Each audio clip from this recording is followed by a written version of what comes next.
Hola amigos, seguimos acá en otro tutorial. Eh, en el tutorial pasado vimos cómo crear una base de datos en archivo para nuestro laboratorio. Ya para ello tenemos creada lo que es, perdón, este es el log, pero no, nuestra base de datos como tenemos acá. Aquí tenemos lo que es los campos, nuestras tablas.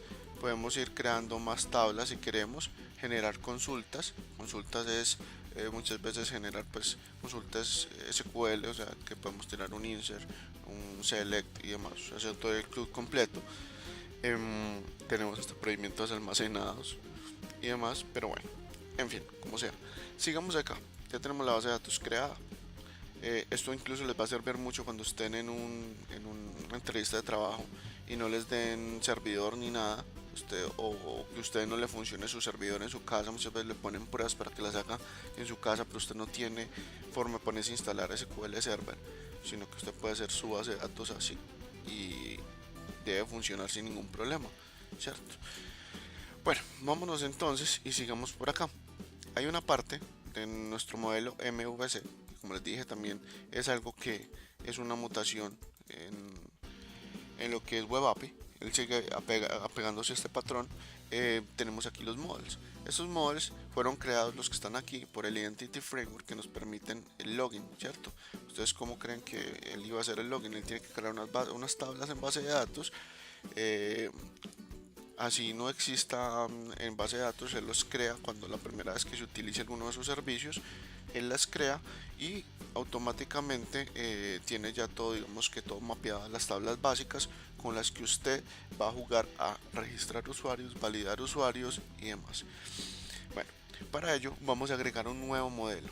¿Cómo hacemos esto? Esto lo crearon por código, que eso también se puede hacer, que es el famoso Code First. Code First es una estrategia para trabajar con Entity Framework, mueve que desde su código cree la estructura base de su base de datos y él se encargue de, pase lo que pase, hacer migraciones, que es coger, ir a la base de datos, crear lo que no esté, modificar o actualizar lo nuevo, ¿sí? O eliminar lo que ya no se necesita según los scripts y según lo que usted tenga, ¿cierto? O según el código que usted tenga, él crea la estructura de base de datos y pues consulta, pues siempre va a concordar lo de código con lo de base de datos. Hay otra forma que es generar su código a partir de un modelo, es decir, que el modelo ya no sean clases que están hechas ahí pues manualmente, sino que usted también pueda eh, coger y generar un modelo a partir de base de datos o generar el modelo también así como por un wizard. Un wizard es que sea así gráficamente bonito, eh, que enseguida lo vamos a ver bien el detalle, pero existe Code First y Database First. Es decir, Code First es que usted de su código hace clases que tengan que ver con las tablas y demás relaciones y él automáticamente es capaz de ir a crear todo en base de datos mágicamente. Eso lo hacen la mayoría de los lenguajes hoy en día. También está Database First, que es usted tiene un modelo de base de datos existente donde usted quizás tuvo un DBA que diseñó todo encargado de base de datos, que hizo toda la normalización y creó una base de datos estupenda. Entonces usted muchas veces se pega a esa base de datos y él es capaz de importar y crear, digamos que esas librerías C# para poder utilizar esa base de datos y llevarla. Algo muy poderoso de los modelos es que también una vez, por ejemplo, lo hagas de Database First o de Code First, tú también puedes, si no tienes ya la base de datos y estás montando el servidor nuevo y se te perdió el script por casualidad de la vida, él es capaz mediante el modelo, ya sea Code First o Database First, capaz de generar el SQL que tiene en su momento de toda esa estructura y generártelo para que o falles y crees la base de datos desde cero. Entonces son muchas ayudas chéveres que él tiene. Entonces sencillo, nos vamos para models, puede ser en cualquier lado, pero pongámoslo donde pues, puede ser algo coherente ponerlo. Entonces nuevo elemento, nos vamos para datos y acá le decimos add-on-net entity data model. Entonces venimos acá y hacemos lo siguiente. En vez de esto, le decimos employee db model, ¿cierto? Tenemos que guardarnos muy bien en la cabeza este nombre. Aquí ya nos pide y nos dice, oye, tengo estas diferencias, esto es lo que usted debería contener en el modelo. O un Entity Framework Designer desde base de datos, es Database First. O usted va a tomar un modelo vacío, es decir, que usted va a crear el modelo, pero usted lo va a pintar con el wizard y crear las tablas ahí con el wizard, ¿cierto? O modelo vacío de Code First, o sea que él va a crear un modelo y usted ya empieza a crearle el Code First. La otra es que te dice Code First desde base de datos, que también es, digamos que algo similar, pues, tiene que ser crear un modelo de Code First basado en una base de datos existente, ¿cierto? Pues, se puede elegir la conexión y él se pega a ello y clona como digamos que estos artefactos. Yo normalmente escojo crear un modelo Entity Framework Design a partir de una base de datos existente.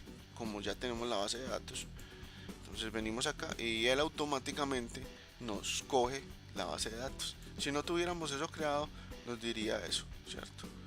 Entonces él nos cogió esta base de datos y acá como no tenemos password ni contraseña, no nos da esta, pero muchas veces nos toca decirle sí, incluir datos confidenciales en la cadena de conexión, ¿cierto? Ya hay más estrategias de buenas prácticas y demás que hacen que esto ya no quede como tan expuesta a la contraseña, ¿cierto? Pero bueno, aquí tenemos esto y ya nos está diciendo, bueno, esta es la cadena de conexión que usted va a tener realmente. Le vamos a decir que cómo se va a guardar en el web config. Miren que por ahora les diga que el web config es muy importante. La conexión se va a llamar employee db entities. Listo, aquí se le puede cambiar el nombre si ustedes quieren, pero sin embargo lo vamos a llamar así para que quede todo por defecto. Sino que ustedes saben que al modificar esas cosas que él va poniendo por defecto, usted tiene que ser muy cuidadoso y tiene que tener muy buena experticia, porque en algún momento él va a estallar y te va a decir, no encuentro esto, y es porque usted lo cambió y tiene que cambiarlo en otro lado manualmente.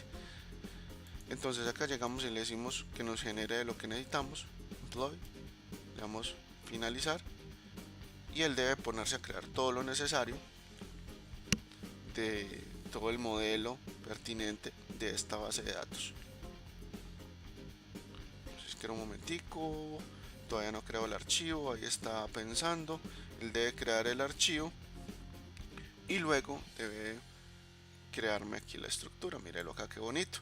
Esto funciona prácticamente igual para todos los lenguajes. Arriba en cadena de conexión él le da la opción de escoger el cliente, ya sea SQL Server o MySQL, ¿sí? Hay un conflicto actualmente porque MySQL se separó y está MariaDB y MySQL, ya Enterprise, ya pago. Entonces es complicado porque ya los clientes, es decir, las librerías que hicieron para que fuera compatible con .NET, tienen conflictos en ciertos aspectos, sobre todo en los de Entity Framework. Entonces no logré ponerlo a trabajar en su momento con ello. Pero bueno, en fin, como sea. Sigamos acá entonces. Tenemos entonces acá el modelo y como pueden ver, así se crea un modelo, pues una especie de modelo que tiene todo lo necesario. Él crea un montón de archivos donde está el contexto y por acá debe estar el archivo que él genera con la clase de toda nuestra estructura. Aquí nos dice que es un IT employee, que tiene esto, que tiene aquello, ¿sí? Entonces muchas veces uno toma esto cuando uno hace una capa intermedia de entidades para manejar una entidad genérica, por ejemplo empleado puede tener exactamente los mismos datos, pero es un objeto genérico por si uno decide cambiar de base de datos y demás. Entonces puede copiarse de acá toda esta clase, llevársela para las nuevas clases que usted necesita y pues jugar con esto y se ahorraría mucho trabajo. Bueno, yo creo que ya con esto cerramos nuestro capítulo por el día de hoy de cómo crear un modelo.